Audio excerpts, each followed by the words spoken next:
Boa tarde a todos. Que Jesus nos envolva nesta tarde de quarta-feira, nos fortalecendo para que possamos prosseguir a nossa caminhada terrena por esse planeta de provas e expiações. Vamos dar continuidade nos estudos do livro A Gênese Kardeciana.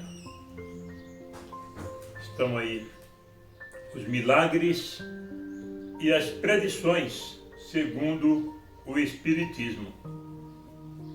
Nós estamos aí no capítulo 3, o bem e o mal. O item 11, o instinto e a inteligência. O item 11 deste capítulo. Que diferença há entre o instinto e a inteligência? Boa pergunta, não? Onde termina um e onde começa a outra? O instinto é uma inteligência rudimentar ou é uma faculdade distinta, um atributo exclusivo da matéria?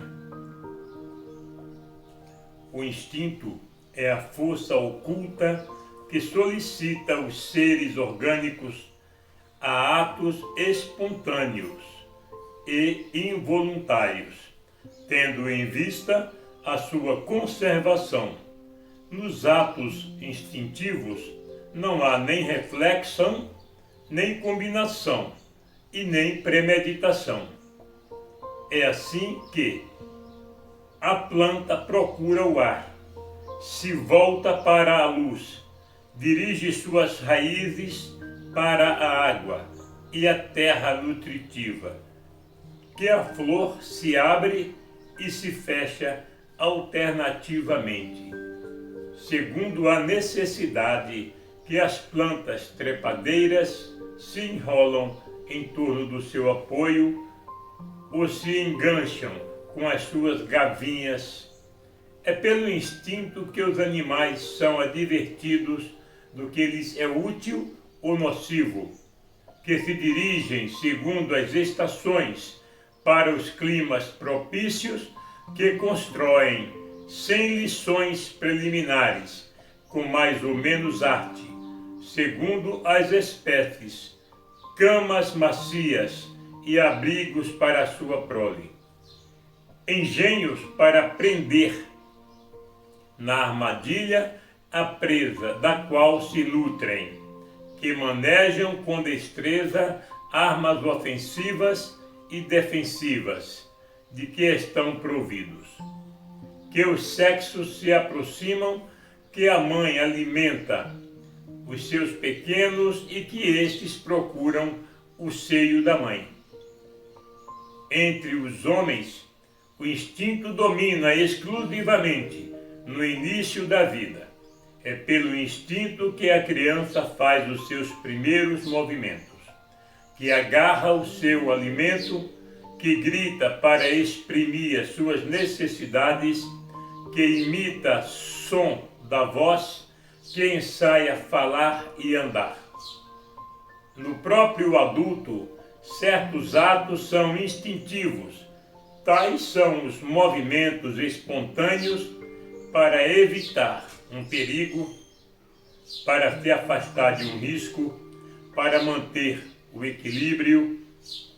Tais são ainda o pestanejo das pálpebras para atenuar o clarão da luz, a abertura maquinal da boca para respirar e etc. A inteligência se revela por atos voluntários, refletidos, premeditados, combinados, segundo a oportunidade das circunstâncias. Incontestavelmente, é um atributo exclusivo da alma. Todo ato maquinal é instintivo. Aquele que denota a reflexão, a combinação, uma deliberação é inteligente. Um é livre, o outro não o é. O instinto é um guia seguro que jamais se engana. A inteligência só pelo fato de ser livre, por vezes está sujeita a erro. Se o ato instintivo não tem o caráter do ato inteligente, apesar disso, revela uma causa inteligente, essencialmente previdente. Se admite que o instinto tem a sua fonte na matéria, é preciso admitir que a matéria é inteligente. Seguramente, mesmo mais inteligente e previdente do que a alma, uma vez que o instinto não se engana, ao passo que a inteligência se engana. Se considera o instinto uma inteligência rudimentar, como se explica que seja em certos casos superior à inteligência racional, que possa dar a possibilidade de executar coisas que esta não pode produzir? Se é o atributo de um princípio espiritual, que venha a ser esse princípio. Uma vez que o instinto desapareça, esse princípio estaria aniquilado? Se os animais não estão dotados senão do instinto, seu futuro é sem resultado, seus sofrimentos não têm nenhuma compensação, isso não estaria conforme nem com a justiça e nem com a bondade de Deus. Capítulo 2, número 19, dessa mesma Gênesis. Segundo um outro sistema, o instinto e a inteligência teriam um único e mesmo princípio, chegado a um certo grau de desenvolvimento, que no início não teria senão as qualidades do instinto. Sofreria uma transformação que lhe daria as da inteligência livre. Se fora assim, no homem inteligente, que perde a razão e não é mais guiado senão pelo instinto, a inteligência retomaria ao seu estado primitivo. E quando recobrasse a razão, o instinto tornar-se-ia inteligente. E assim, alternativamente, a cada acesso, o que não é admissível. Aliás, a inteligência e o instinto com frequência se mostram simultaneamente no mesmo ato. No andar, por exemplo, o movimento das pernas é instintivo. O homem coloca um pé diante do outro maquinalmente, sem nisso pensar. Mas, quando quer acelerar ou moderar sua marcha, levantar o pé ou desviar para evitar um obstáculo, há cálculo combinação. Ele age de propósito deliberado. O impulso involuntário do movimento é ato instintivo. A direção calculada do movimento é ato inteligente. O animal carnívoro é levado pelo instinto a se alimentar de carne, mas as precauções que toma e varia segundo as circunstâncias para apanhar a sua presa e a sua previdência das eventualidades são atos da inteligência.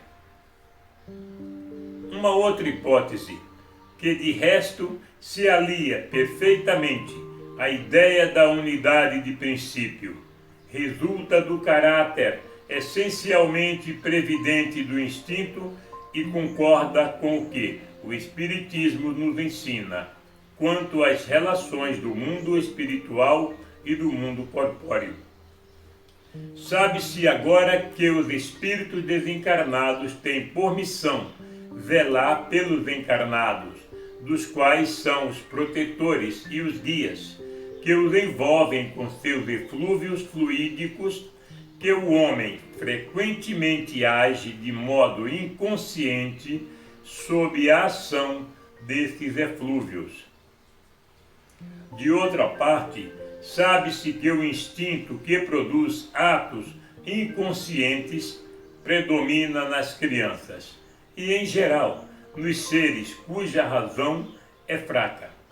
Ora, segundo essa hipótese, o instinto não seria um atributo nem da alma, nem da matéria. Não pertenceria ao próprio ser vivo, mas seria um efeito de ação direta dos protetores invisíveis que supririam a imperfeição da inteligência, provocando eles mesmos os atos inconscientes necessários à conservação do ser. Seria como a andadeira, com a ajuda da qual se sustém a criança que ainda não sabe andar. Mas, do mesmo modo que se suprime gradualmente o uso de andadeira, à medida que a criança se sustém sozinha, os espíritos protetores deixam entregues a si mesmos os seus protegidos, à medida que estes podem se guiar por sua própria inteligência. Assim, o instinto, longe de ser o produto de uma inteligência rudimentar e incompleta, seria o resultado de uma inteligência estranha na plenitude de sua força, inteligência protetora, suprindo a insuficiência, seja de uma inteligência mais jovem, que levaria a fazer inconscientemente para o seu bem o que esta fosse incapaz de fazer por si mesma, seja de uma inteligência madura, mas momentaneamente entravada no uso das suas faculdades. Assim como ocorre no homem na infância e nos casos de idiotia e de afeições mentais. Disse proverbialmente que há um Deus para as crianças, os loucos e os alcoólatras. Esse ditado é mais verdadeiro do que se crê. Esse Deus não é outro que o Espírito protetor, que vela pelo ser, incapaz de se proteger por sua própria razão. Nesta ordem de ideias, pode-se ir mais longe. Essa teoria, por racional que seja, não resolve todas as dificuldades da questão. Se são observados os efeitos do instinto, nota-se antes de tudo uma unidade de vista e de conjunto, uma garantia de resultado, que não existem mais desde que o instinto é substituído pela inteligência livre. Além do mais, na apropriação tão perfeita e tão constante de faculdades instintivas, as necessidades de cada espécie, reconhece-se uma profunda sabedoria. Essa unidade de vistas não poderia existir sem a unidade de pensamentos, e a unidade de pensamentos é incompatível com a diversidade das aptidões individuais. Só ela poderia produzir este conjunto tão perfeitamente harmonioso que prossegue desde a origem dos tempos e em todos os climas, com uma regularidade e uma precisão matemáticas, sem jamais falhar. A uniformidade no resultado das faculdades instintivas é um fato característico que implica forçosamente na unidade da causa, se essa causa fosse inerente a cada individualidade. Haveria tantas variedades de instintos quantas há de indivíduos, desde a planta até o homem. Um efeito geral, uniforme e constante, deve ter uma causa geral, uniforme e constante. Um efeito que acusa sabedoria e previdência deve ter uma causa sábia e previdente. Ora, uma causa sábia e previdente, sendo necessariamente inteligente, não poderia ser exclusivamente material. Não se encontrando nas criaturas encarnadas e desencarnadas as qualidades necessárias para produzir um tal resultado, será preciso remontar mais alto, quer dizer, ao próprio Criador. Se reporta a explicação que foi dada sobre a maneira pela qual se pode conceber a ação providencial, capítulo 2, número 24 da Gênesis. Se imaginar todos os seres penetrados de um fluido divino, soberanamente inteligente, compreender-se-á a sabedoria previdente e a unidade de vistas que presidem a todos os movimentos instintivos para o bem de cada indivíduo. Essa solicitude é tanto mais ativa quanto o indivíduo tenha menos recursos em si mesmo e na própria inteligência. Por isso, ela se mostra maior e mais absoluta nos animais e nos seres inferiores do que no homem. Segundo essa teoria, compreende-se que o instinto seja um guia seguro. O instinto maternal, o mais nobre de todos, que o materialismo rebaixa ao nível das forças atrativas da matéria, acha-se realçado e enobrecido em razão das suas consequências. Não seria preciso entregá-lo às eventualidades caprichosas da inteligência e do livre-arbítrio. Pelo órgão da mãe, Deus vela, Ele mesmo, sobre as suas criaturas nascentes. Esta teoria não destrói em nada o papel dos espíritos protetores, cujo concurso é um fato adquirido e provado pela experiência. Mas deve-se notar que a ação desses é essencialmente individual, que ela se modifica segundo as qualidades próprias do protetor e do protegido, e que em nenhuma parte tem a uniformidade e a generalidade do instinto. Deus, em sua sabedoria, conduz Ele mesmo os cegos, mas confia às inteligências livres o cuidado de conduzirem os clarividentes para deixar a cada um a responsabilidade dos seus atos. A missão dos espíritos protetores é um dever que aceitam voluntariamente e que é para eles um meio de adiantamento, segundo a maneira pela qual o cumprem. Todas estas maneiras de encarar o instinto são necessariamente hipotéticas e nenhuma tem um caráter suficiente de autenticidade para ser dada como solução definitiva. A questão um dia será certamente resolvida quando se tiver reunido os elementos de observação que faltam agora. Até lá, é preciso limitar-se a submeter as diversas opiniões ao cadinho da razão e da lógica e esperar que a luz se faça.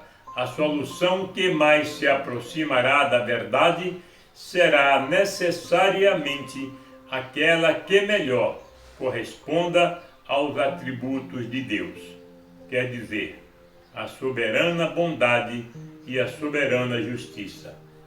Também está no capítulo 2, número 19.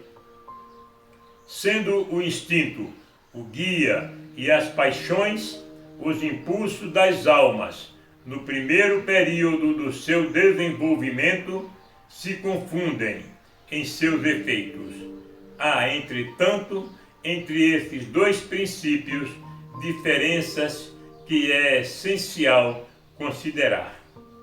O instinto é um guia seguro, sempre bom. Em um tempo dado, pode se tornar inútil, porém jamais nocivo. Enfraquece-se pela predominância da inteligência. As paixões nas primeiras idades da alma têm de comum com o instinto o fato de que os seres delas são solicitados por uma força igualmente inconsciente. Elas nascem mais particularmente das necessidades do corpo e se prendem mais do que o instinto ao organismo. O que as distingue, sobretudo do instinto, é que são individuais e não produzem, como este último, efeitos gerais e uniformes. Vê-se, ao contrário, que variam de intensidade e de natureza. Segundo os indivíduos, elas são úteis como estimulantes até a eclosão do senso moral que, de um ser passivo, faz um ser racional. Nesse momento, elas não só se tornam inúteis, mas nocivas ao adiantamento do espírito, no qual retardam a desmaterialização, enfraquecem-se com o desenvolvimento da razão. O homem que não agisse constantemente, senão pelo instinto, poderia ser muito bom, mas deixaria dormir a sua inteligência, seria igual à criança que não deixasse as andadeiras e não soubesse se servir dos seus membros. Aquele que não domina as suas paixões pode ser muito inteligente, mas ao mesmo tempo muito mau. O instinto se aniquila por si mesmo. As paixões não se domam senão pelo esforço da vontade. Muito bem. Vamos parar por aqui e damos continuidade na próxima gravação. Destruição dos seres vivos uns pelos outros. Um tópico bastante interessante.